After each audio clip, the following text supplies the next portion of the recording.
ബിസ്മില്ലാഹിർ റഹ്മാനിർ റഹീം. നമ്മളെ സൃഷ്ടിച്ച, ഈ ലോകത്തേക്ക് കൊണ്ടുവരാൻ ഉദ്ദേശിച്ച, നമ്മുടെ ജീവിതം ഉദ്ദേശിച്ച, നമ്മുടെ ജന്മം ഉദ്ദേശിച്ച, നമ്മുടെ മരണം ക്ലിപ്തമാക്കി വച്ചിട്ടുള്ള പാരത്രിക ലോകത്തിൽ പ്രത്യേകമായി നമ്മളെ പരിഗണിക്കാൻ കാത്തിരിക്കുന്ന പടച്ച തമ്പുരാനെ, ആ തമ്പുരാനുമായിട്ടുള്ള ഒരു ബന്ധം ഇന്നുവരെയും നമ്മുടെ ഹൃദയത്തിൽ ഉണ്ടായിട്ടുണ്ടോ? അള്ളാഹുവിനെ സംബന്ധിച്ച് പറയുന്നിടത്ത് ഇരിക്കാനുള്ള ഒരു ആവേശം നമ്മുടെ ഹൃദയത്തിൽ ഉണ്ടായിട്ടുണ്ടോ? പടച്ചവന്റെ അനുഗ്രഹങ്ങളെ സംബന്ധിച്ച് പറയുന്ന സ്ഥലത്തില് എന്റെ ഉടമസ്ഥനെ സംബന്ധിച്ചാ പറയുന്നു. ഞാൻ ഏറ്റവും കൂടുതൽ ആനന്ദം കണ്ടെത്തേണ്ട ഒരു വിഷയത അല്ലേ അള്ളാഹുവായിട്ടുള്ള ബന്ധം. അതിനപ്പുറത്തെ വലിയ ഒരു ബന്ധം നമുക്ക് പറയാനുണ്ടോ? ഇല്ല. അള്ളാഹുവിൽ ആനന്ദം കൊള്ളാനുള്ള മഹാഭാഗ്യം അള്ളാഹു നമുക്കും നമ്മോട് ബന്ധപ്പെട്ടവർക്കും നൽകി അനുഗ്രഹിക്കുമാറാകട്ടെ. എന്റെ പ്രിയപ്പെട്ടവരെ, അവൻ ചെയ്തു തന്നിട്ടുള്ള അനുഗ്രഹങ്ങളുടെ പറുദീസകളെ നമ്മൾ പറഞ്ഞാൽ തീരൂല. അതുമായി ബന്ധപ്പെട്ട് ആ അനുഗ്രഹങ്ങൾ, കോടാന കോടി അനുഗ്രഹങ്ങളെ നമ്മൾ ഏറ്റെടുത്ത് അനുനിമിഷവും അവന്റെ കോടിക്കണക്കിന് അനുഗ്രഹങ്ങളെ നമ്മൾ സ്വാംശീകരിച്ച് ആവാഹിച്ച് ജീവിതത്തിന്റെ യഥാർത്ഥ ലക്ഷ്യമറിയാതെ കേവലം ആധുനികതയുടെ പളപളപ്പിലൂടെ മാത്രം മുന്നോട്ട് പോകുന്ന, കേവലം നരകത്തിൽ ആഭരിക്കാൻ കാത്തിരിക്കുന്ന ഒരു സമൂഹമാകാനാണോ നമ്മൾ കൊതിക്കുന്നത്? അല്ലാഹു റബ്ബുൽ ഇസ്സത്ത് കാത്തിരക്ഷിക്കുമാറാകട്ടെ. ഞാൻ പ്രാർത്ഥനകൾ ഇടയ്ക്കുണ്ടാവും. സ്വലാത്ത് ചെല്ലേണ്ട സമയം വരുമ്പോൾ ആവേശത്തോടെ സ്വലാത്തിൽ ആളിന്റെ വലിപ്പം നോക്കുന്നില്ല. സദസ് ഏതായിരുന്നാലും അൽഹംദുലില്ലാ, ചില സദസ്സിലൊക്കെ ചെല്ലുമ്പോൾ ആയിരക്കണക്കിന് ആളുണ്ടാവും. ഇടയ്ക്കിപ്പോ 2 ദിവസത്തിന് മുമ്പ് ചാവക്കാടായിരുന്നു പരിപാടി. അൽഹംദുലില്ലാ, നല്ലൊരു സദസ്സ, വലിയ ഒരു പള്ളിയുടെ മൈതാനം നിറച്ച് അതിന്റെ മുറ്റം നിറച്ച് ആളുണ്ടായിരുന്നു അല്ലെ. അപ്പൊ ആള് കുറവോ കൂടുതൽ അതൊരു വിഷയമല്ല. പറയുന്നത് എത്ര ആളുകളാ കേൾക്കുന്നത്, ആ കേൾക്കുന്ന ആളുകളിൽ എത്ര ആളുകളാണ് വേണ്ടതുപോലെ ഉൾക്കൊള്ളുന്നത്, അതാണ് വിഷയം. അല്ലാഹു തആല ഭാഗ്യം നൽകുമാറാകട്ടെ. അപ്പൊ സ്വലാത്ത് ചെല്ലേണ്ട സമയത്ത് ഉറച്ചു ചെല്ലണം, തർബിയത്ത് ചെല്ലേണ്ട സമയത്ത് അത് ചെല്ലണം, സലാം ചെല്ലേണ്ട സമയത്ത് അത് ചെല്ലണം. അതൊന്നും ഇനി പ്രേരിപ്പിക്കേണ്ട ഒരു സാഹചര്യം ഉണ്ടാക്കരുത്. ഞാൻ പറഞ്ഞു വരുന്നത്, ഉടമസ്ഥനായ തമ്പുരാൻ അവൻ ഓരോ നിമിഷവും കോടിക്കണക്കിന് അനുഗ്രഹങ്ങളാ നമ്മുടെ മേൽ പെയ്തിറക്കി തരുന്നു. നമ്മുടെ പ്രവർത്തനം നോക്കിയിട്ടല്ല, നമ്മുടെ ഉള്ളു കണ്ടിട്ടല്ല. അങ്ങനെ പടച്ച തമ്പുരാൻ ഒരു തീരുമാനം വെച്ചാൽ എത്ര പേരുണ്ടാവും നമ്മളിലുള്ളവർ? ഞാൻ എന്നോട് നന്ദി കാണിക്കുന്നവർക്ക് മാത്രം ഞാൻ അനുഗ്രഹം ചെയ്യൂ എന്ന് ഉടമസ്ഥനായ തമ്പുരാൻ തീരുമാനിച്ചുറപ്പിച്ചു കഴിഞ്ഞാൽ പിന്നെ എത്ര പേര് ഭൂമിയിലുണ്ടാവും? നമ്മളൊക്കെ എവിടെയായിരിക്കും എത്തിപ്പെടുക?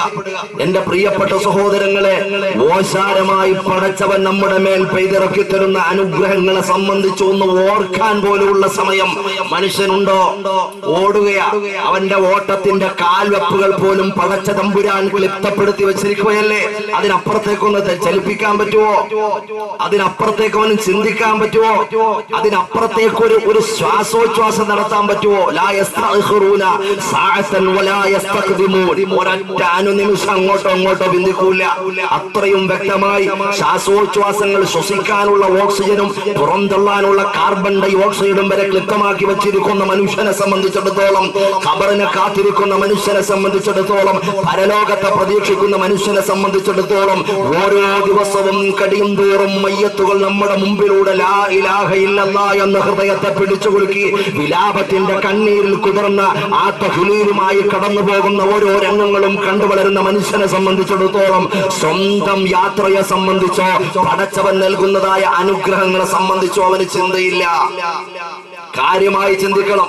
ഹൃദയം എന്ന് പറഞ്ഞാൽ അന്യവന്റെ മുതൽ എങ്ങനെയെങ്കിലും അപഹരിച്ചെടുക്കാൻ എങ്ങനെയാ ഒരു വിദ്യ, എങ്ങനെ ആ പറമ്പ് ഇങ്ങനെ ഒന്ന് ക്ലിയർ ആക്കി ഒരല്പം ഇങ്ങനെ ഒന്ന് ചരിവ് കെട്ടിയാൽ ഒരല്പം ഇങ്ങോട്ടൊന്ന് വെള്ളാൻ എങ്ങനെ, എന്താ പരിപാടി? എങ്ങനെയാ നമ്മുടെ പറമ്പൊന്ന് വികസിപ്പിക്കുക, അവരെങ്ങനെയാന്ന് കൊള്ളയടിക്കുക, അവരെങ്ങനെയാന്ന് തകർത്ത് നാമാവിശേഷമാക്കുക? ഇതൊക്കെ അന്യവന്റെ നശീകരണം ആഗ്രഹിക്കുകയും നമ്മുടെ ഉന്നതി ആഗ്രഹിക്കുകയും കേവലം ഭൗതികമായ ചിന്ത മാത്രം കൊതിച്ചുകൊണ്ട് ചിന്തയിലൂടെ മാത്രം നമ്മൾ ജീവിച്ചാൽ, അള്ളാഹുവിന്റെ അനുഗ്രഹങ്ങളെ സംബന്ധിച്ച് നമ്മൾ മറന്നുപോയാൽ വല്ലാഹി അള്ളാഹുവിന് നന്ദി ചെയ്യാനുള്ള ഒരവസരം നമുക്ക് ഉണ്ടാവില്ല. അവസരങ്ങൾ പടച്ചവൻ തന്നാലും അതിനെ അവമതിച്ചുകൊണ്ട് അതിന്റെ അപ്പുറത്തേക്കുള്ള കേവലം പിശാച് കെട്ടിത്തരുന്ന പാതയിലൂടെ നമ്മൾ സഞ്ചരിക്കും.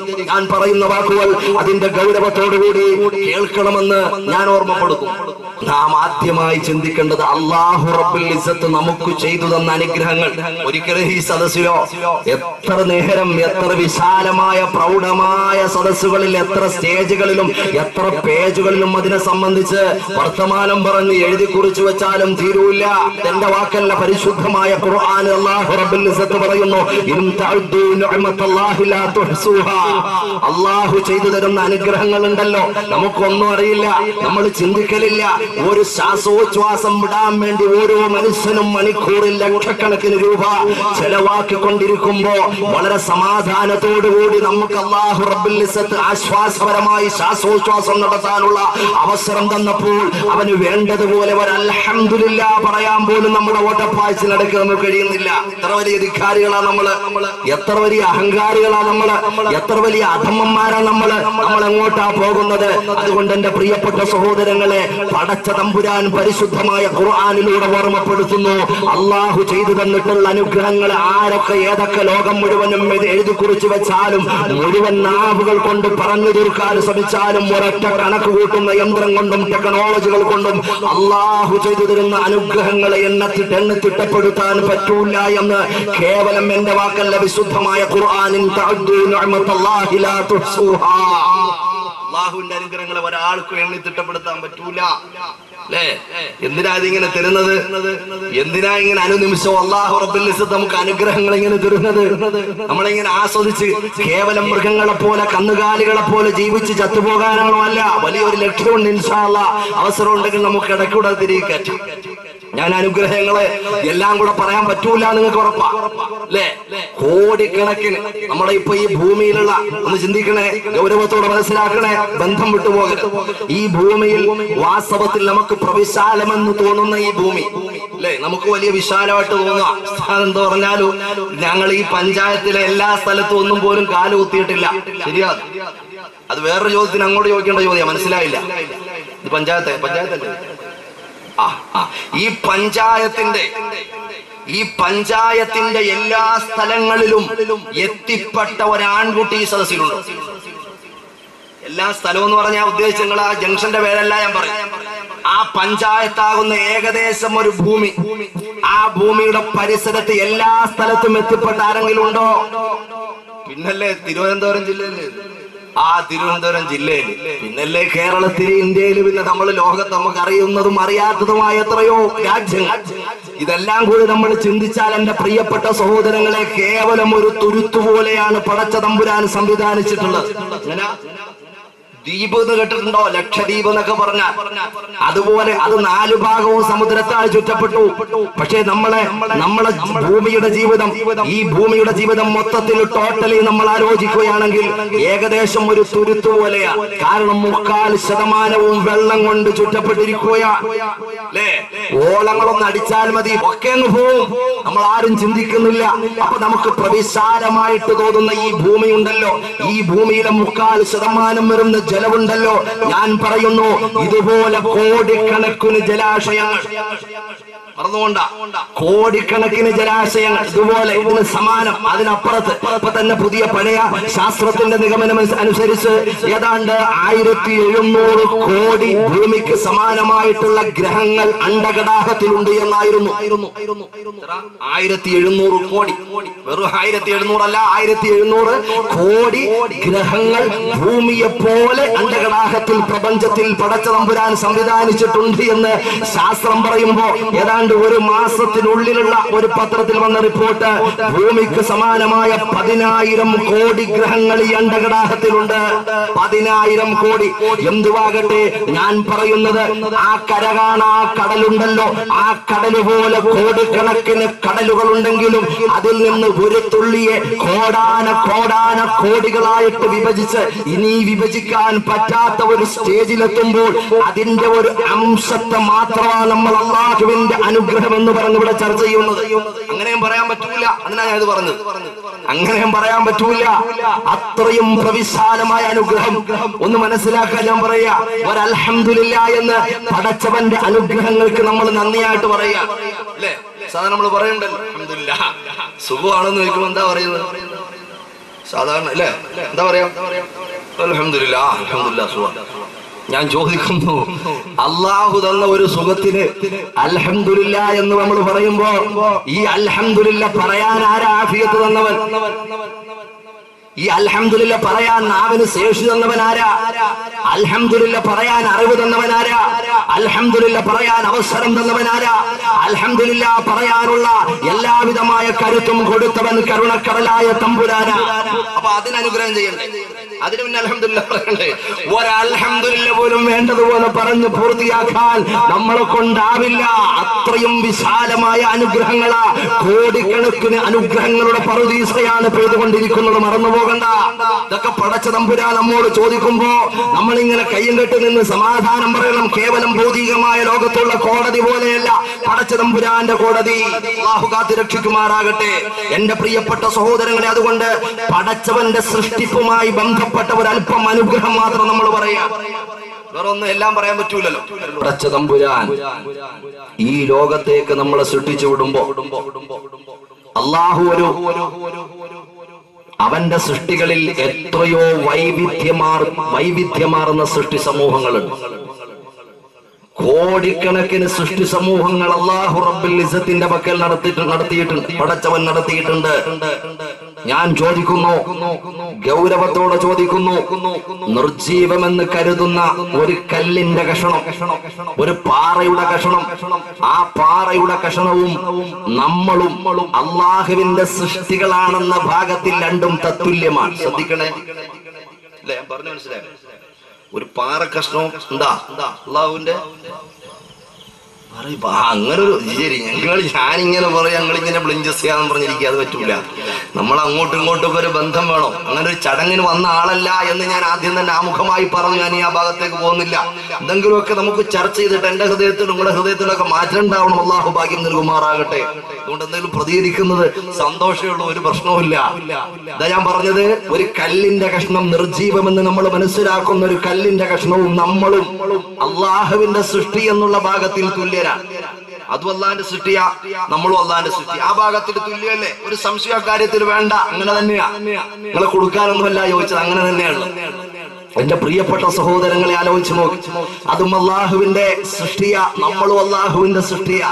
ഞാൻ ചോദിക്കുന്നു, പടച്ച തമ്പുരാന്റെ വൈവിധ്യമാകുന്ന സൃഷ്ടി സമൂഹത്തിൽ അല്ലാഹു റബ്ബുൽ ഇസ്സത്ത് ഒരു സൃഷ്ടിയുടെ ഗണത്തിൽ നമ്മളെ പെടുത്താൻ ഉദ്ദേശിക്കുമ്പോ ഏതെങ്കിലും നിർജീവമായ ഒരു കല്ലിന്റെ കഷണത്തിൽ, ഒരു പർവ്വത കഷ്ണത്തിൽ, ഒരു കല്ലിന്റെ കൂട്ടത്തിൽ നമ്മെ പടച്ചായിരുന്നെങ്കിൽ പടച്ചവനോട് പരാതി പറയാൻ നമുക്കാവോ? കല്ലിനും അതിൻ്റെതായിട്ടുള്ള ജീവനുണ്ട്. ജീവാത്മാവും പരമാത്മാവും അതൊക്കെ വലിയ ലോക. ഇൻഷാ അല്ലാഹ് ആത്മാവിനെ സംബന്ധിച്ച് നമ്മളിപ്പോ ഇങ്ങനെ ടച്ച് ചെയ്ത് പോകുന്നു. ശ്രദ്ധിക്കുക, കല്ലിനും അതിൻ്റെതായിട്ടുള്ള ജീവനുണ്ട്. ആ ജീവൻ ഉപയോഗിച്ചുകൊണ്ടാ സബ്ബഹ ലില്ലാഹി മാ ഫിസ് സമാവാതി വമാ ഫിൽ അർദ്. ഞാനല്ല പറഞ്ഞത്, അല്ലാഹുവിന്റെ വിശുദ്ധമായ ഖുർആനിന്റെ പരാമർശമാ. പ്രപഞ്ചത്തിലുള്ള മുഴുവൻ അംശങ്ങളും അണുക്കളും അഖിലാണ്ടത്തിന്റെയും അധികാരിയും അധീക്ഷാധികാരിയുമായ അല്ലാഹു റബ്ബുൽ ഇസ്സത്തിന് വേണ്ടിയിട്ട് അവനെ സ്മരിച്ചുകൊണ്ട് തസ്ബീഹ് ചൊല്ലിക്കൊണ്ടിരിക്കുകയാ. കേവലം മനുഷ്യര് മാത്രമല്ല, മൃഗങ്ങൾ മാത്രമല്ല, പ്രാണികൾ മാത്രമല്ല, പറവകൾ മാത്രമല്ല, പർവ്വതത്തിന്റെ അംശങ്ങളാകുന്ന കല്ലിന്റെ കഷ്ണങ്ങൾ പോലും നമ്മൾ ചവിട്ടി മതിച്ചുകൊണ്ട് മുന്നോട്ട് പോകുന്ന മൺതരി പോലും പടച്ച തമ്പുരാനെ പ്രകീർത്തിച്ചു കൊണ്ടിരിക്കുക. അപ്പൊ അതിൻ്റെതായിട്ടുള്ള ജീവനുണ്ട്. അപ്പൊ ഞാൻ പറയുന്നു, പടച്ച തമ്പുരാൻ സൃഷ്ടി സമൂഹത്തിൽ നമ്മളെ ഉൾപ്പെടുത്തിയപ്പോൾ ഒരു ജീവനില്ലാത്ത, നമ്മൾ മനസ്സിലാക്കുന്ന കേവലം നിർജീവമായ ഒരു കല്ലിന്റെ ഗണത്തിൽ പടച്ചവൻ നമ്മെ പെടുത്തിയില്ല. പടച്ചവൻ എവിടാ നമ്മളെ പെടുത്തിയത്? ജീവൻ തന്നു. അവന്റെ സൃഷ്ടി സമൂഹത്തിൽ ജീവൻ ഇല്ലാത്തത് ഉള്ളതുണ്ടെന്ന് കൂട്ടിക്കോ. രണ്ട് ഭാഗമായിട്ട് നമ്മൾ മനസ്സിലാക്കിയതുപോലെ തന്നെ വെച്ചോ. പക്ഷേ പടച്ച തമ്പുരാൻ ജീവനുള്ള ഒരു സമൂഹത്തിലാ പടച്ചവൻ നമ്മളെ സൃഷ്ടിച്ചപ്പോൾ ഉൾപ്പെടുത്തിയത്. ജീവൻ നൽകാൻ പടച്ചവൻ തീരുമാനിച്ചപ്പോൾ ഒന്ന് ആലോചിച്ച് നോക്കിയേ. ഈ പ്രപഞ്ചത്തിൽ ജീവനുള്ള അല്ലെ ഏതെല്ലാം ജീവികളാ മനുഷ്യന്റെ നഗ്ന നേത്രങ്ങൾ കൊണ്ട് കാണാൻ പറ്റാത്തതടക്കം ഏകകോശ ജീവിയായ അമീബ മുതൽ ബഹുകോശ ജീവിയായ തിമിംഗലം വരെയുള്ള ഏതെല്ലാം വൈവിധ്യമാറുന്ന ജീവിജാലങ്ങളെ കൊണ്ട് വളരെ സമ്പുഷ്ടമായതാ പടച്ചവൻ സംവിധാനിച്ചിട്ടുള്ള പ്രപഞ്ചം. അതിലേതെങ്കിലും ഒരു ജീവന്റെ തുടിപ്പുള്ള ഏതെങ്കിലും ഒരു ഈച്ചയായിട്ടോ പൂച്ചയായിട്ടോ നായയായിട്ടോ നാൽക്കാലിയായിട്ടോ പടച്ച തമ്പുരാൻ നമ്മെ പടച്ചിരുന്നെങ്കിൽ നമുക്ക് പരാതി പറയാൻ പറ്റുമോ? എന്നെ മനസ്സിലാക്കിയാൽ മതി എന്ന് പറയാൻ പറ്റുമോ? ഇല്ല, ഇല്ല. ജീവൻ എന്ന് പറഞ്ഞാൽ ഒരു വസ്തുവിൽ അല്ലാഹു ആത്മാവിനെ സന്നിവേശിപ്പിക്കുക എന്ന് പറഞ്ഞാൽ ഈ പ്രപഞ്ചത്തിന്റെ ഏറ്റവും വലിയ രഹസ്യ ആത്മാവ്. ആ ആത്മാവ് കുടികൊള്ളുന്ന ഒരു ജീവിയായി പടച്ച തമ്പുരാൻ നമ്മെ പടച്ചു വിടുമ്പോൾ, പറഞ്ഞു വിട്ടപ്പോൾ നമ്മളൊന്നും ചിന്തിക്കുന്നില്ല. നമുക്ക് ചിന്തിക്കാൻ എന്തെല്ലാം ഭൗതികമായ നേട്ടങ്ങൾ. 2 റൂമുള്ള ആളതെങ്ങനെ 4 റൂമാക്കാൻ വേണ്ടിയിട്ട് നെട്ടോട്ട് മൂടുന്ന കാലം അല്ലെ? ഒരു നില കെട്ടിടമുള്ള ആളിനെ സംബന്ധിച്ചിടത്തോളം എങ്ങനെയാ അത് 2 നില കെട്ടിടമാക്കാൻ എന്തൊക്കെ ചെയ്യണം, അതിനുവേണ്ടി ഓടുക. ചെറിയ ഡിഗ്രിയിൽ വർക്ക് ചെയ്യുന്ന, ചെറിയ തലത്തിൽ വർക്ക് ചെയ്യുന്ന ആളിനെ സംബന്ധിച്ചിടത്തോളം എങ്ങനെയാ അതിന്റെ മുകളിലുള്ള ഫസ്റ്റ് ക്ലാസ് പോസ്റ്റിലേക്ക് എങ്ങനെയാ കടന്നു പോകുക എന്ന് ചിന്തിക്കുന്ന ആ സമയം. അതുപോലെ കേവലം ഒരു മോട്ടോർ സൈക്കിളുള്ള ആൾ, 2 വീലറുള്ള ആള് അതെങ്ങനെയാ ഇപ്പൊ 4 വീലർ ആക്കാൻ പറ്റുക, അതൊരു 4 കാലനാക്കാൻ പറ്റുന്നതിനുള്ള സംവിധാനം എങ്ങനെയാ?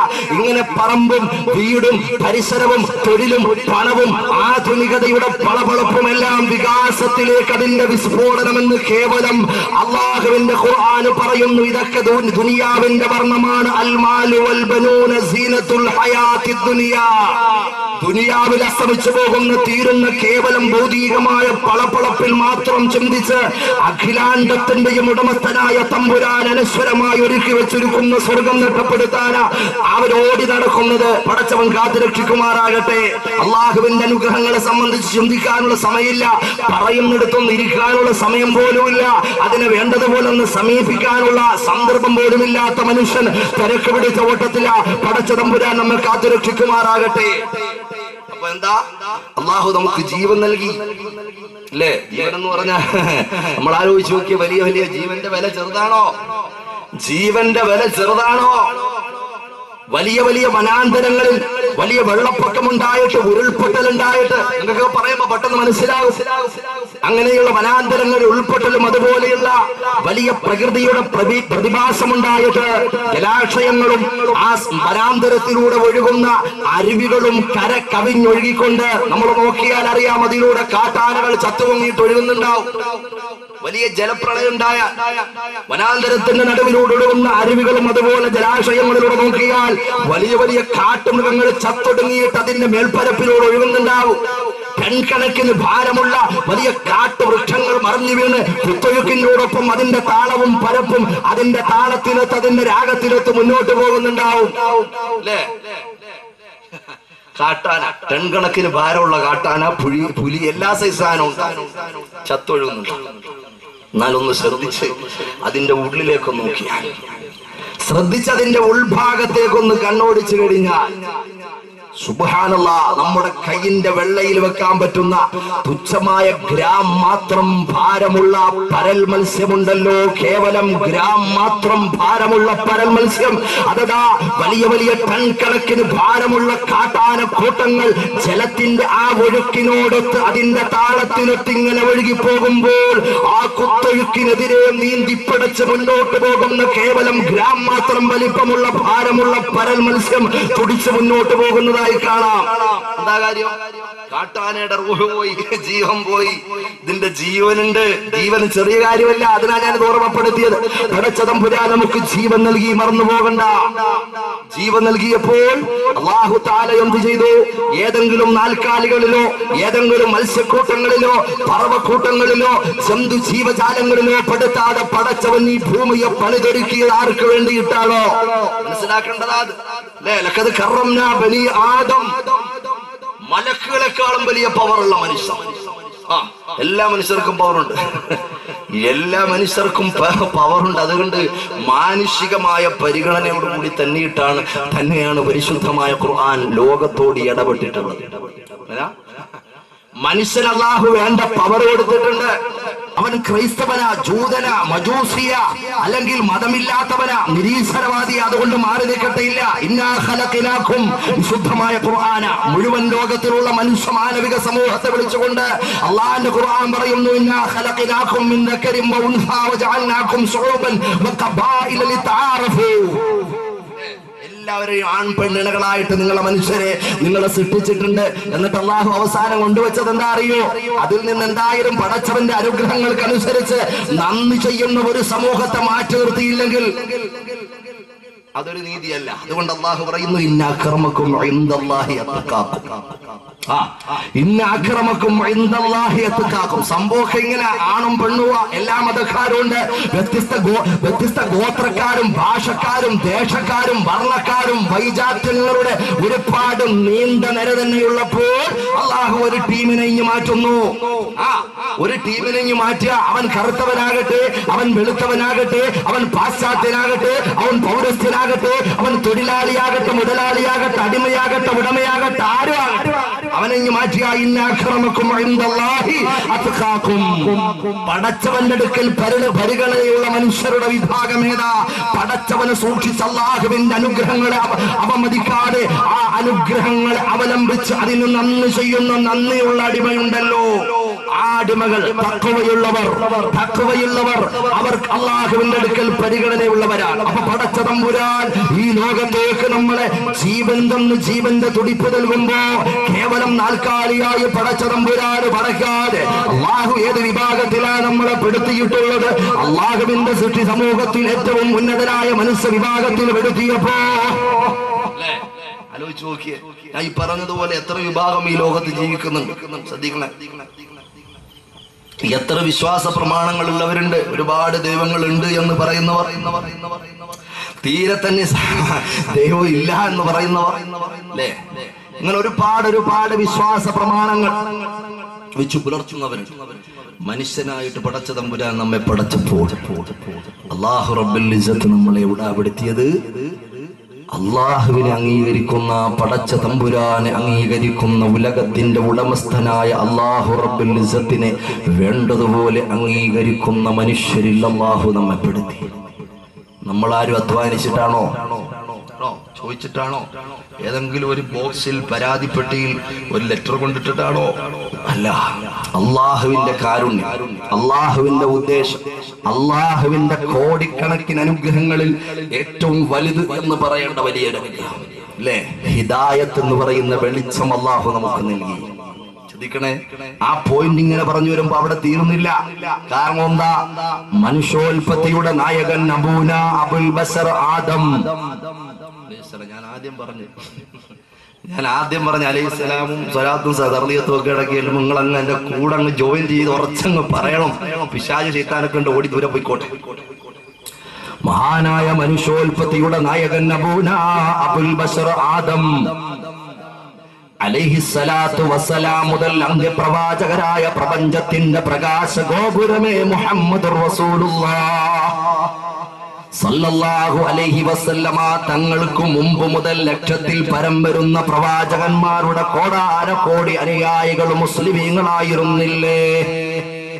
അല്ലാഹു ഒരു മുസ്ലിമായിട്ട് ഈ ലോകത്തിലേക്ക് കടന്നു വരാനുള്ള ഭാഗ്യം പടച്ച തമ്പുരാന് നമുക്ക് നൽകിയപ്പോ എന്തുകൊണ്ടാണ് ആദം നബി അലൈഹിസ്സലാത്തു വസ്സലാമിന്റെ സമൂഹത്തിലോ മഹാനായ കലീമുല്ലാഹി ഈസാ റൂഹുല്ലാഹി ഈസാ കലീമുല്ലാഹി മൂസാ ഖലീലുല്ലാഹി ഇബ്രാഹിം അലൈഹിസ്സലാത്തു വസ്സലാം ഒരു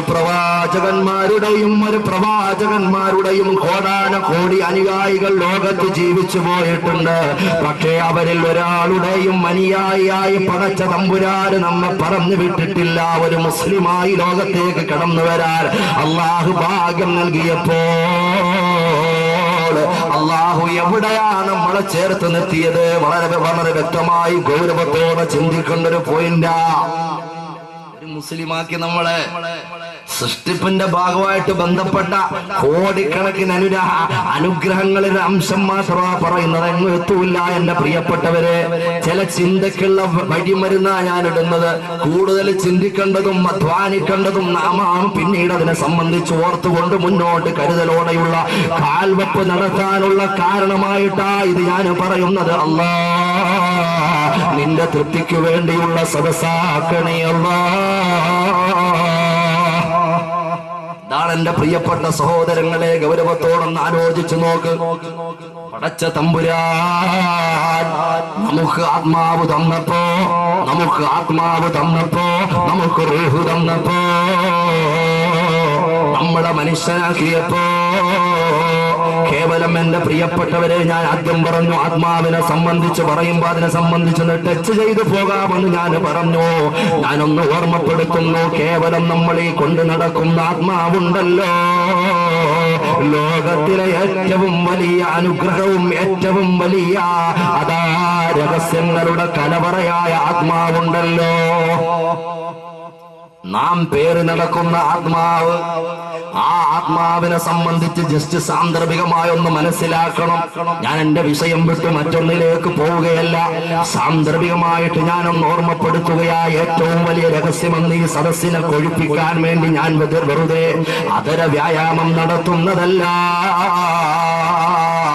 നാം ഒന്ന് ആലോചിച്ചു നോക്ക്, നമ്മുടെ ബാഹ്യ ശരീരങ്ങളെ സംബന്ധിച്ച് എന്തെല്ലാം അഭിപ്രായം ശാസ്ത്രത്തിന് പറയാനുണ്ടാവും. നമ്മുടെ ബ്ലഡ് സർക്കുലേഷനെ സംബന്ധിച്ച്, നമ്മുടെ കരളിനെ, ഹാർട്ടിനെ, നമ്മുടെ കണ്ണിനെ, കൈകളെ, കാതിനെ, നമ്മുടെ ശരീരത്തിന്റെ മുഴുവൻ അവയവങ്ങളെ സംബന്ധിച്ചും സയൻസിന് പറയാനുണ്ട്, അഭിപ്രായം പറയാനുണ്ട്. നമുക്കൊരു തലവേദന ഉണ്ടെങ്കിൽ പലതരക്കുള്ള സെർച്ചുകൾ നടത്തിയിട്ട് അവർ പറയുന്നു ഇന്നതുകൊണ്ട് ആ തലവേദന കേട്ടോ, മൂക്കിനൊരു വളവുണ്ട് അതുകൊണ്ട് വളവ് മാറ്റണം, ഓപ്പറേഷൻ ചെയ്യണം, മൂക്കിലതാ മാംസം അടഞ്ഞിരിപ്പുണ്ട്, എല്ലാം പറയുമ്പോ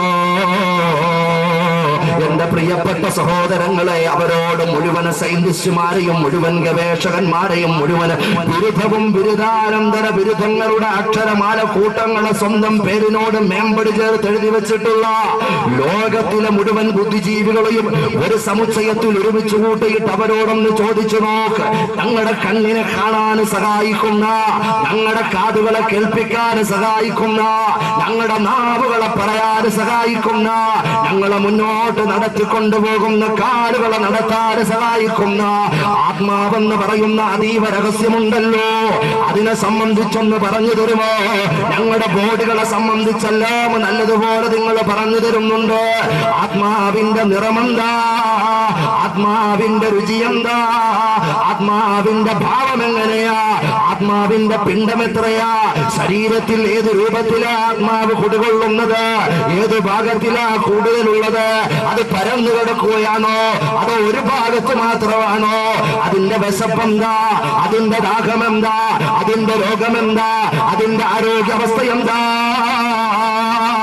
അതിന് മറുപടിയായിട്ട് ഒരൊറ്റ അക്ഷരം മിണ്ടാതെ പറ്റൂല. കാരണം 15 നൂറ്റാണ്ടുകൾക്കപ്പുറം പരിശുദ്ധമായ ഖുർആനുണ്ടല്ലോ പ്രപഞ്ചത്തിൽ ഇന്ന് വരെയും. എന്തെല്ലാം സംവിധാനങ്ങൾ ഉണ്ടായിട്ടും ഏതെല്ലാം ഗ്രന്ഥങ്ങൾക്ക് പിടിച്ചു നിൽപ്പില്ലാതെ എല്ലാം കുത്തൊഴുക്കില് ലോകത്തിന്റെ ഗതിവിഗതികൾക്കൊപ്പം ഉത്തമം അതാ കുത്തൊഴുക്കിൽ നശിച്ചുപോയി. എന്തെല്ലാം കൈകളത്തലുകൾ വന്നിട്ടുള്ള മുഴുവൻ ഗ്രന്ഥങ്ങളുടെയും മുന്നിൽ യശസ്സോടെ അന്തസ്സോടെ മുഴുവനും പ്രകാശങ്ങളെയും സാംശീകരിച്ചുകൊണ്ട് പ്രപഞ്ചത്തിലെ തലയെടുപ്പോടെ നിൽക്കുന്ന ഒരൊറ്റ ഗ്രന്ഥം, അത് പരിശുദ്ധമായ ഖുർആനാ. ഇന്നാ നഹ്നു നസ്സൽനാ ദിക്റ വ ഇന്നാ ലഹു ലഹാഫിളൂൻ. അല്ലാഹുവാണ് അതിനെ ഇറക്കിയിട്ടുള്ളത്, പടച്ചവനാണ് അതിനെ സംരക്ഷിക്കുന്നത്. ആ ഖുർആനിലുള്ള ഒരു പരാമർശം ഇതിന്റെ മറുപടിയായിട്ട് പ്രപഞ്ചത്തിന്റെ അധികാരിയുടെ ഹബീബ് മുഹമ്മദ് സല്ലല്ലാഹു അലൈഹി വസല്ലമ തങ്ങൾ പറഞ്ഞു വെച്ചിട്ടുണ്ട്. വിശുദ്ധമായ ഖുർആൻ പ്രവാചക പുങ്കവരെ അഭിസംബോധന ചെയ്തുകൊണ്ട് പറയുന്നുണ്ട്, ഓ നബിയെ, അവിടത്തോട് അതാ അങ്ങയുടെ മുമ്പിൽ കുഫാറുകൾ വരുമ്പോ അങ്ങയുടെ മുമ്പിൽ അതാ പല അങ്ങയെ തറപറ്റിക്കാൻ, അങ്ങയെ വഴികേടിലാക്കാൻ, അങ്ങയെ ഉത്തരം മുട്ടിക്കാൻ പലരും കിടഞ്ഞു ശ്രമിച്ചുകൊണ്ട് പലരും അങ്ങയുടെ മുന്നിൽ വരും. പല ജൂതന്മാരും വരും, പല നസറാനികളും വരും, പലരും വന്നുകൊണ്ട് അങ്ങയോട് ചോദിക്കും, നബിയേ ആത്മാവിനെ സംബന്ധിച്ചൊന്ന് പറഞ്ഞു തരുമോ? എന്തുകൊണ്ടാണ് ഇവർക്ക് മറുപടി പറയാൻ പറ്റാത്തത്? പടച്ച തമ്പുരാന വിജ്ഞാനത്തിന്റെ വാതായനങ്ങളെ അന്നേ അടച്ചു വെച്ചുപോയി. അത് കേവലം സ്റ്റേജിലും പേജിലും പരിചയപ്പെടേണ്ടതല്ല. അതൊരു വിശ്വാസിയുടെയും അള്ളാഹു ചെയ്തു തന്നിട്ടുള്ള അനുഗ്രഹങ്ങൾക്ക് നന്ദി ചെയ്തുകൊണ്ട് അനുഭവിച്ചറിയേണ്ട ഒരു മാറ്ററാണ് ആത്മാവുമായി ബന്ധപ്പെട്ട മാറ്റർ. അതങ്ങനെ പറയാനുള്ളതല്ല. അതുകൊണ്ട് അല്ലാഹുവിന്റെ ഖുർആൻ അഭിസംബോധന ചെയ്തുകൊണ്ട് വിശുദ്ധമായ ഖുർആൻ അല്ലാഹുവിന്റെ റസൂലിനോട് പറയുന്നു,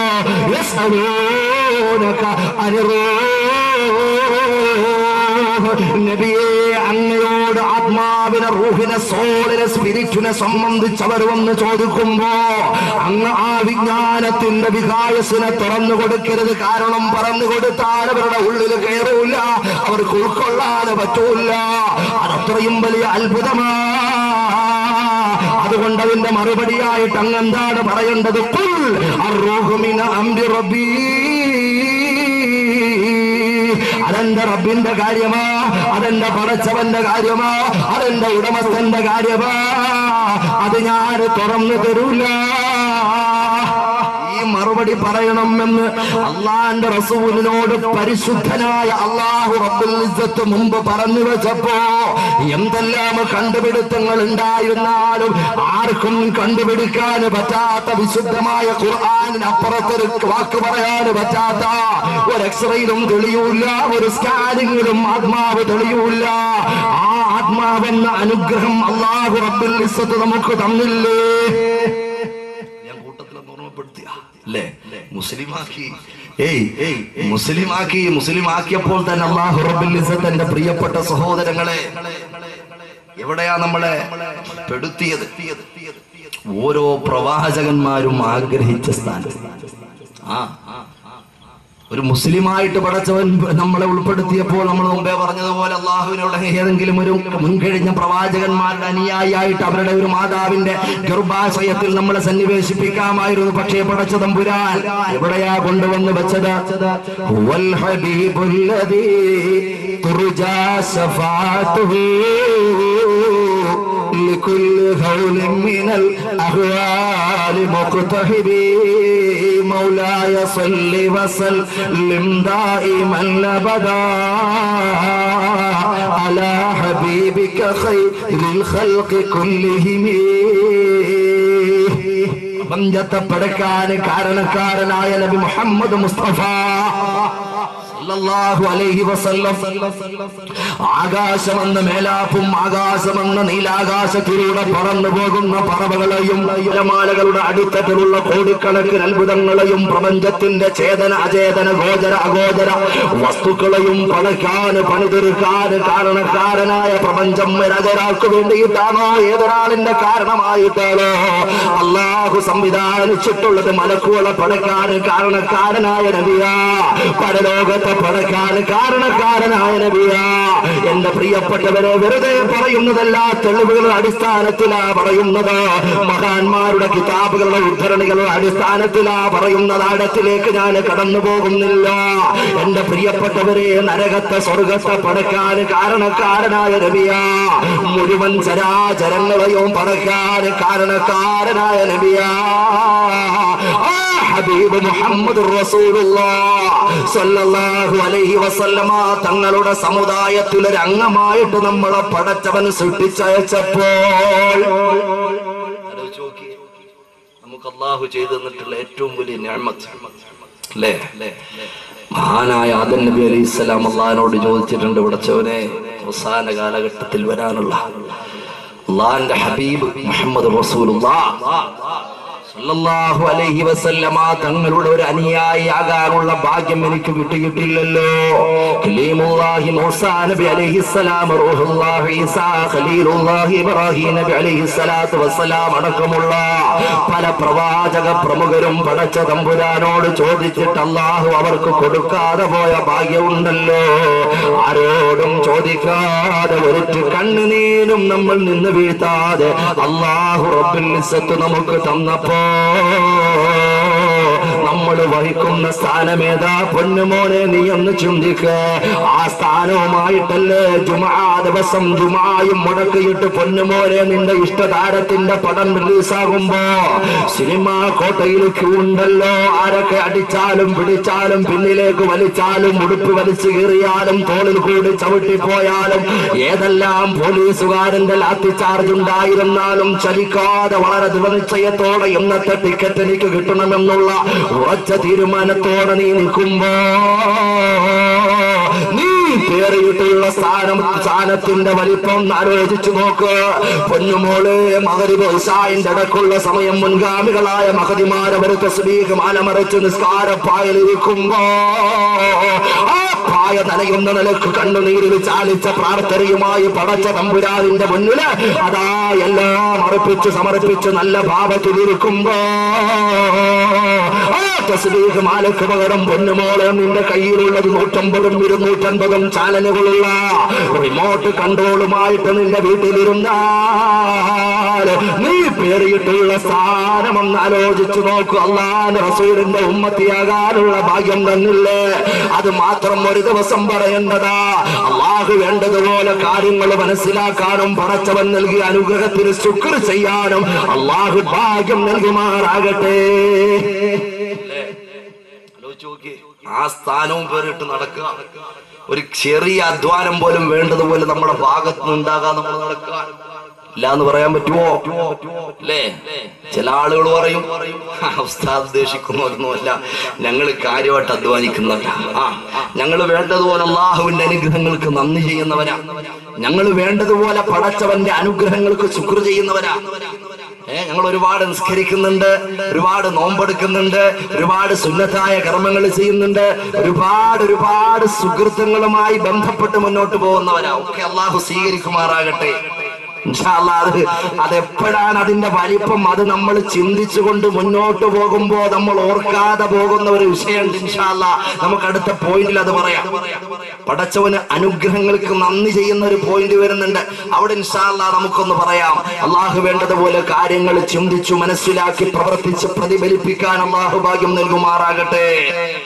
എന്റെ പ്രിയപ്പെട്ട സഹോദരങ്ങളെ, ഹിദായത്തെന്ന അനുഗ്രഹം കഴിഞ്ഞാൽ അല്ലാഹു റബ്ബുൽ ഇസ്സത്ത് നമുക്ക് തന്നിട്ടുള്ള അനുഗ്രഹങ്ങൾ എത്ര വലുതാ. നമ്മളൊക്കെ സുബ്ഹി നിസ്കരിക്കുമ്പോ രണ്ടാമത്തെ റക്അത്തിലൊന്ന് ആലോചിച്ചു നോക്ക്. ഇഅ്തിദാലിന് ശേഷം പടച്ച തമ്പുരാന്റെ മുന്നിൽ കൈകൾ ഉയർത്തിയിട്ട് നമ്മളെല്ലാവരും പ്രാർത്ഥിക്കുന്ന പ്രാർത്ഥനയേതാ? ഇമാം ശാഫി റളിയല്ലാഹു അൻഹു പഠിപ്പിച്ച പ്രാർത്ഥനയേതാ? അല്ലാഹുമ്മ ഹ്ദിനാ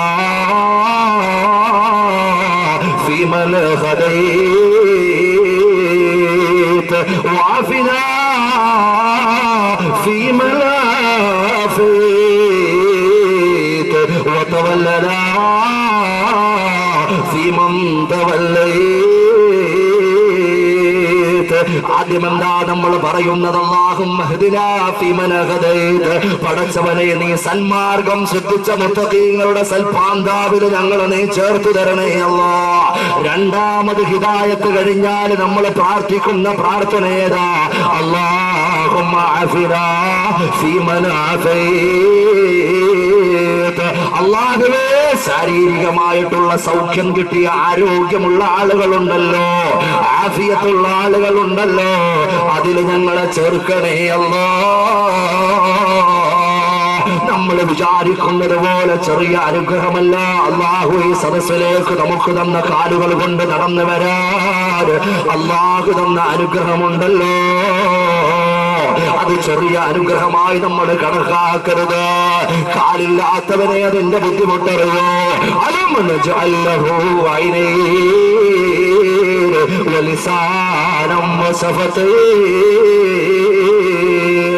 അല്ലാഹു കണ്ണുകൾ തന്നിട്ടുണ്ട്, ചുണ്ടുകൾ തന്നിട്ടുണ്ട്, കരങ്ങൾ തന്നിട്ടുണ്ട്, കാഴ്ചശക്തി തന്നിട്ടുണ്ട്, നാവ് തന്നിട്ടുണ്ട്. എന്തെല്ലാം അനുഗ്രഹങ്ങൾ അല്ലാഹു നമുക്ക് നൽകുമ്പോ എന്റെ പ്രിയപ്പെട്ടവരെ, ആഫിയത്ത് എന്ന് പറയുന്ന അനുഗ്രഹമുണ്ടല്ലോ, ഹിദായത്ത് കഴിഞ്ഞാൽ അടുത്ത സ്ഥാനമുള്ള അനുഗ്രഹമാ. കാരണം എന്താണെന്നറിയുമോ? ഒരാൾക്ക് അല്ലാഹു ഹിദായത്ത് കൊടുത്തിട്ടുണ്ട്, പക്ഷേ ജീവിതത്തിൽ ഒരു തവണ പോലും പടച്ച തമ്പുരാന്റെ മുന്നിലൊന്ന് സുജൂദ് ചെയ്യാനുള്ള ആരോഗ്യം നിഷേധിക്കപ്പെട്ടു പോയാൽ അവനെക്കാളും ഭാഗ്യം കെട്ടവനാരാ? അവനെക്കാളും ഹതഭാഗ്യനാരാ? അതുകൊണ്ട് ആഫിയത്ത് എന്ന് പറയുന്ന അല്ലാഹു ചെയ്തു തന്നിട്ടുള്ള അനുഗ്രഹം ഉണ്ടല്ലോ, നമ്മൾ മറന്നു പോകണ്ട. അതുകൊണ്ടാണ് അല്ലാഹുവിന്റെ ഹബീബായ പ്രവാചക പുങ്കവർ മുഹമ്മദ് മുസ്തഫ സല്ലല്ലാഹു അലൈഹി വസല്ലമ തങ്ങൾ വളരെ പ്രത്യേകമായി പല കാര്യങ്ങൾ വരുന്നതിന് മുമ്പ് പല കാര്യങ്ങളും ശ്രദ്ധിക്കണേ എന്ന് ഈ സമുദായത്തോട് ഓർമ്മപ്പെടുത്തിയപ്പോൾ അല്ലാഹുവിന്റെ റസൂൽ പറഞ്ഞു വസിഹത്തക ഖബല സഖമിക, രോഗം വരുന്നതിന് മുമ്പ് ആരോഗ്യാവസ്ഥയുണ്ടല്ലോ, അല്ലാഹു തന്നിട്ടുള്ള ആരോഗ്യത്തിന്റെ അവസരങ്ങളുണ്ടല്ലോ, അല്ലാഹുവിന് വേണ്ടി അധ്വാനിക്കാനും അവന്റെ അനുഗ്രഹങ്ങൾക്ക് നന്ദി പ്രകടനം നടത്താനും അല്ലാഹു തന്നിട്ടുള്ള ആരോഗ്യ അവസ്ഥയുണ്ടല്ലോ, അതിനെ വേണ്ടതുപോലെ പരിപാലിക്കാത്തവന് ഗൗരവത്തോടെ ചിന്തിച്ചോ. അല്ലാഹുവിന്റെ ഹബീബ് ഗൗരവത്തോടെ ഓർമ്മപ്പെടുത്തുകയാ വസിഹത്തക ഖബല സഖമിക, രോഗം വരുന്നതിന് മുമ്പ് രോഗിയാകുന്നതിന് മുമ്പ് അല്ലാഹു തന്നിട്ടുള്ള അനുഗ്രഹങ്ങളിൽ ആരോഗ്യ അവസ്ഥയിൽ അധ്വാനിച്ച അനുഗ്രഹങ്ങൾക്ക് നന്ദി ചെയ്തോ. സയ്യിദുനാ വ സയ്യിദുൽ ആലം മുഹമ്മദുർ റസൂലുള്ളാഹ് സല്ലല്ലാഹു അലൈഹി വസല്ലം. ഒന്ന് ആലോചിച്ചു നോക്ക് അല്ലേ, യുവാക്കളൊക്കെ എന്റെ പരിസരത്ത് നിന്ന് ശബ്ദം ശ്രവിക്കുന്നുണ്ട്, യുവതികളുണ്ട്. ഒന്ന് ആലോചിച്ചു നോക്ക് പൊന്നുമോനെ, ആരോഗ്യം തന്നത് എന്തിനാ? ആരോഗ്യം തന്നത് എന്തിനാ? അതിങ്ങനെ മസിൽ പവറാക്കാൻ നീ സുബഹിയുടെ ബാങ്ക് കേട്ടാൽ പോലും അസ്സലാത്തു ഖൈറും മിനൻ നൗം, ഉറക്കത്തെക്കാൾ ഉത്തമം നിസ്കാരമാണെന്നുള്ള വിളിയാളം അതാ ബാങ്കിന്റെ ശബ്ദതയാ മാറ്റൊരു കേൾക്കുമ്പോ തിരിഞ്ഞും മറിഞ്ഞും ഉറങ്ങുന്ന ചെറുപ്പക്കാരോ, 5 മണി സമയത്ത് നിനക്ക് എഴുന്നേക്കാൻ കഴിവുണ്ട്. നീ അലാറം വെച്ച് കൃത്യമായി നീ എഴുന്നേൽക്കുമ്പോ എവിടെ പോകാനാ നീ എഴുന്നേൽക്കുന്നത്? സുബ്ഹ് നിസ്കരിക്കാനല്ല. എവിടെ പോകാനാ നീ എഴുന്നേൽക്കുന്നത്? നീ ജിംനേഷ്യത്തിലേക്ക് പോകാനാ. അല്ലാഹു തന്നിട്ടുള്ള ആരോഗ്യം കൊണ്ടെന്ന് 24 മണിക്കൂർ 25 മിനിറ്റ് പടച്ച തമ്പുരാന്റെ മുന്നിൽ നന്ദി പ്രകടനം നടത്താൻ അവസരമില്ലാത്ത ഭാഗ്യം കേട്ട മനുഷ്യ അല്ലാഹു വെറുതെ വിടൂല്ല. അവന് പോവുകയാണ്. അവൻ പോയിട്ടതാ എടുത്താൽ പൊങ്ങാത്ത ടെമ്പിൾസ് എടുത്തു വെക്കുകയാണ്. അവന്റെ പ്രിയപ്പെട്ട മാതാവ് അവനോട് പറയുന്നു, മോനെ വെള്ളമില്ല, പൈപ്പില് വെള്ളമില്ല, അപ്പുറത്തുന്ന കിണറ്റിൽ നിന്ന് ഒരു തൊട്ടി വെള്ളം കോരണം, നിനക്ക് ഭക്ഷണം കഴിക്കാനുള്ളതാ. എനിക്ക് പറ്റൂല ഉമ്മ, എനിക്ക് പണിയുണ്ട് എന്ന് പറയുന്ന ചെറുപ്പക്കാരന് 50ഉം 100ഉം കിലോ അധ്വാനിച്ചു പൊക്കുന്നത് എന്തിനാ? എന്റെ പൊന്നുമോനെ, നിന്റെ ട്രൈസെപ്സും ബൈസെപ്സും നിന്റെ ഫോറാമും വിങ്സും ചെക്സും കപ്പാനും ഷോൾഡറും എല്ലാം പടച്ച തമ്പുരാന്റെ മുന്നിൽ എന്തെങ്കിലും ഫലം ചെയ്യുന്നതാണോ? ഗൗരവത്തോടൊന്ന് ചിന്തിച്ചു നോക്കണം. അല്ലാഹു തന്നിട്ടുള്ള ആരോഗ്യമുണ്ടല്ലോ, അത് നീ അതാ കേവലം ഒരു 220-ലോ ഒരു അൾട്രേഷൻ ചെയ്ത അപ്പാച്ചിയിലോ ഒരു ബുള്ളറ്റിലോ 2 കരങ്ങളും ഇങ്ങനെ ആ ട്രൈസെപ്സ് ഇങ്ങനെ വിരുന്നിരിക്കുമ്പോ ടൈറ്റുള്ളൊരു ബന്ധനം ഇട്ടുകൊണ്ടതാ ഇങ്ങനെ 140 സ്പീഡിൽ ഇങ്ങനെ പോകുമ്പോ സുബ്ഹാനല്ലാഹ്, അല്ലാഹു തന്ന ആഫിയത്ത് എന്തിനാ പൊന്നുമോനെ? നിന്റെ പോക്ക് കണ്ടാൽ നീ സ്വർഗത്തിലേക്കാ പോകുന്നതെന്ന് തോന്നും. അതാ 140 സ്പീഡിൽ പോകുന്ന ചെറുപ്പക്കാരൻ ബസ് സ്റ്റോപ്പിൽ 10 പെണ്ണുള്ളാരെ കണ്ടാൽ 10 പെൺകുട്ടികളെ കണ്ടാൽ പെട്ടെന്ന് വണ്ടി അങ്ങ് സ്ലോ ആവുകയാ. ഒന്നാലോചിക്കെന്തിനാ അല്ലാഹു ആഫിയത്ത് തരുന്നത്? അല്ലാഹുവിന്റെ അനുഗ്രഹങ്ങളെ കുറിച്ച് ഓർക്കാനും അതിന് നന്ദി ചെയ്യാനുമാ പടച്ചവനെ തൗഫീഖ് നൽകുമാറാകട്ടെ. ചോദിക്കൂലേ, വെറുതെ ഇങ്ങനെ തന്ന അല്ലാഹുവിന്റെ ഖുർആനാ, എന്റെ വകയല്ല. അല്ലാഹു ചോദിക്കാൻ നേർക്ക് നേരിങ്ങനെ ചോദിക്കുക. നിങ്ങൾ മനസ്സിലാക്കിയത് എങ്ങനാ? നിങ്ങൾ ചിന്തിക്കുന്നത് എങ്ങനാ? വെറുതെ ഇങ്ങനെ പടച്ചു വിട്ടതാണോ? വെറുതെ കുറെ നാളെ ഇങ്ങനെ ജീവിക്കാൻ വേണ്ടിയിട്ട് ഒരർത്ഥമില്ല. ഈ ജീവിതത്തിനെന്നാണോ നിങ്ങൾ ചിന്തിക്കുന്നത്? ഖുർആൻ അവൻ ചേർത്ത് പറയാവോ, അന്നക്കും ഇലൈനാ ലാ തുർജഊൻ, നമ്മിലേക്ക് മടക്കപ്പെടുകയില്ല, നമ്മിലേക്ക് മടക്കപ്പെടുകയില്ല എന്നാണോ നിങ്ങൾ ചിന്തിക്കുന്നത്? കേവലം ഒരു തുള്ളി മനുഷ്യന് കണ്ടാൽ അറക്കുന്ന ബീജത്തുള്ളിയിൽ നിന്നും ഇത്രയും വലിയ ഒരു വിസ്ഫോടനമാക്കി മാറ്റിയിട്ട് മനുഷ്യനെന്ന ലോകത്തിലെ ഏറ്റവും വലിയ അത്ഭുതമാകുന്ന സൃഷ്ടിയെ പടച്ചവൻ സൃഷ്ടിച്ചിട്ട് അത് തന്നെ ഏറ്റവും വലിയ അത്ഭുതം. ആ ഭാഗത്തേക്ക് പോകാനുള്ള സമയമില്ല. അത്രയും വലിയ അനുഗ്രഹം പടച്ചവൻ ചെയ്തു തന്നിട്ട് നന്ദി ചെയ്യാനൊന്നുമില്ലേ? നന്ദി പ്രകടനം നമ്മുടെ ഭാഗത്തു നിന്നില്ലേ? ആ പടച്ച തമ്പുരാനൊന്ന് നന്ദി ചെയ്യണ്ടേ? നമ്മളൊന്ന് ആലോചിച്ചു നോക്കിയേ, നമ്മളൊന്ന് ആലോചിച്ചു നോക്ക്. നമുക്ക് നന്ദിയില്ലെങ്കിലും, നമുക്ക് നന്ദി ചെയ്യാനുള്ള സമയമില്ലെങ്കിലും നാൽക്കാലികളെ സംബന്ധിച്ചൊന്ന് ആലോചിച്ചു നോക്ക്. ഞാനൊരു ഉദാഹരണമായി ഒന്ന് ഓർമ്മപ്പെടുത്തുകയാണ് എന്റെ പ്രിയപ്പെട്ടവരെ, ഗൗരവത്തോടെ കേൾക്കണം.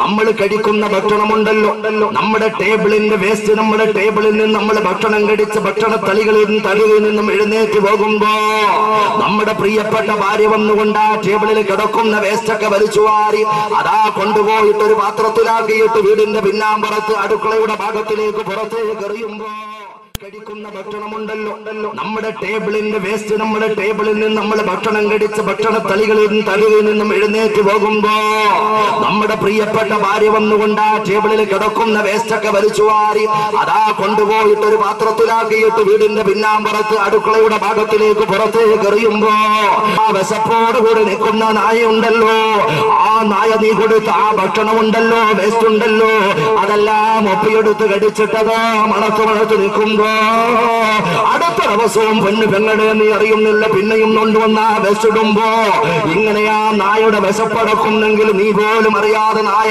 വിശു കടിക്കുന്നെങ്കിൽ പെങ്ങളെ നീ ഒന്ന് പുറത്തേക്ക് ഇറങ്ങി നടന്നാൽ ആ വഴിയിൽ ആ നായ ഉണ്ടെങ്കിൽ ആ നായ ഒന്ന് ശ്രദ്ധിച്ചാൽ നീ അറിയുന്നില്ലെങ്കിലും നിനക്ക് കാണാൻ പറ്റുന്നില്ലെങ്കിലും ഞാനിത് വേസ്റ്റ് കൊടുത്ത് വിശപ്പടക്കിയ നായയാണെന്ന് നിനക്ക് അറിഞ്ഞൂടാകിലും ആ നായയുടെ പിന്നിലുള്ള വാലുണ്ടല്ലോ, ആ വാലിങ്ങനെ ആട്ടിയിട്ടൊരു നന്ദി കാണിക്കുന്നുണ്ട്.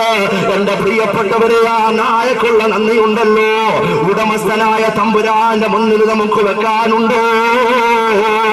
പറഞ്ഞാൽ തീരാത്ത അനുഗ്രഹങ്ങളുടെ പ്രതീക്ഷകളെ സംവിധാനിച്ച തമ്പുരാന്റെ മുന്നിൽ ഞാനൊന്ന് ചോദിക്കുന്നു, ഒരിക്കൽ കണ്ണ് നീ ഒഴുക്കിയിട്ടുണ്ടോ?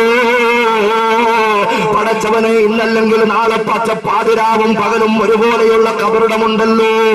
ആ എല്ലാവരും അവന് കൈകൾ മുറുക്കപ്പെടുത്തി ജനിച്ചപ്പോൾ അവൻ കരയലാണ് എല്ലാവരുടെയും ആവശ്യമെങ്കിൽ ഒന്ന് ആലോചിച്ചു നോക്കെന്റെ പ്രിയപ്പെട്ട സഹോദരങ്ങളെ. കൈ മുറുക്കി പിടിച്ചുകൊണ്ട് 9 മാസവും 10 ദിവസവും മാതാവിന്റെ ഗർഭഗൃഹത്തിൽ കിടന്നതിന് ശേഷം അവന് പുറത്തേക്ക് വരുമ്പോ കുഞ്ഞ് കരഞ്ഞില്ലെങ്കിൽ എല്ലാവർക്കും വശമാ.